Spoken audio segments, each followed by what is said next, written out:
The old man stepped out of his truck, his boots crunching on the gravel of the gas station lot. The sun was dipping below the horizon, washing the sky in hues of orange and purple. A gust of wind carried the scent of gasoline and asphalt, mingling with the distant aroma of fried food from the diner across the street. He moved slowly, deliberately, his joints stiff from a life of wear and tear.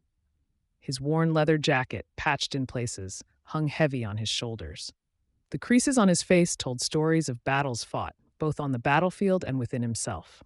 He was the last of his kind, a war hero from a time long past, forgotten by most, except those who still carried scars of history in their hearts. He grabbed the pump handle, swiping his card with a steady hand. That's when he heard them. The deep rumble of engines, the unmistakable sound of motorcycles pulling into the lot. He didn't turn his head, didn't acknowledge them, but he could feel their eyes on him. The kind of stare that came from young men looking for trouble. The bikes rolled to a stop, their riders laughing loudly, their voices carrying over the hum of the gas station lights. 5 of them, clad in leather vests adorned with patches and insignias. The leader, a tall, bearded man with sunglasses perched on his head, hopped off his bike first. He walked with an air of arrogance, cracking his knuckles as he approached the old man. "Hey, Grandpa," the biker said, smirking. "That's a nice truck. Surprised you can still drive at your age." The old man kept his eyes on the gas pump, his face unreadable. "Just filling up," he muttered, his voice calm. The other bikers chuckled, surrounding him now, forming a semicircle. Another one, younger, wiry, with a tattoo of a skull on his arm, leaned against the truck's hood. "You deaf, or just ignoring us?" he sneered. The war hero sighed, clicking the pump handle into place and returning it to the holster. He turned slowly, meeting their gazes one by one. His eyes, a piercing shade of gray, held a depth that made even the toughest men pause. There was something unsettling about them. Not fear, not anger, just an unwavering steadiness, like a storm waiting to break. The leader scoffed, breaking the silence. "We're just messing around, old-timer.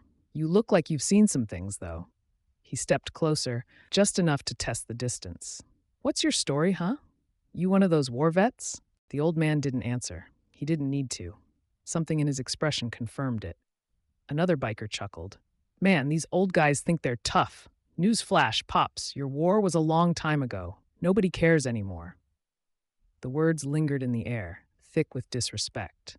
A flicker of something crossed the old man's face, something almost imperceptible. A shadow from the past. The leader grinned. "Tell you what, why don't you buy us a round of beers from that shop inside? You know, as a sign of respect for your, service." The old man exhaled slowly. He reached into his jacket pocket, and for a split second, the bikers tensed. But instead of a weapon, he pulled out his wallet. He thumbed through the worn leather, plucking out a $20 bill. He held it up, then let it flutter to the ground between them. The leader's smirk faltered. There was no fear, no submission in the old man's gesture, just quiet defiance. The kind that didn't need words. One of the younger bikers stepped forward, his fists tightening. "You think you're funny, old man?" The war hero's stance shifted, barely noticeable, but it was enough. A readiness, a subtle change in balance. A lifetime of instinct kicking in. The leader raised a hand, stopping his guy. He stared at the old man, trying to read him, trying to understand why a single glance from him felt heavier than all their bravado combined. "You know what?" the leader finally said, forcing a chuckle. "Forget it. Let's go." The bikers hesitated, glancing at their leader, then back at the old man. One by one, they turned, mounting their bikes, engines roaring to life. But before leaving, the leader shot the war hero one last look. A look of something that almost resembled respect. The old man watched them disappear down the road, their taillights vanishing into the darkness. He stood there for a long moment, letting the silence settle. Then, without a word, he picked up the 20 from the ground, tucked it back into his wallet, and climbed into his truck. As he drove off, the reflection of the rearview mirror showed his own eyes staring back at him. He had seen battles, witnessed the worst of humanity. But sometimes, the greatest fights were the ones that never needed to happen.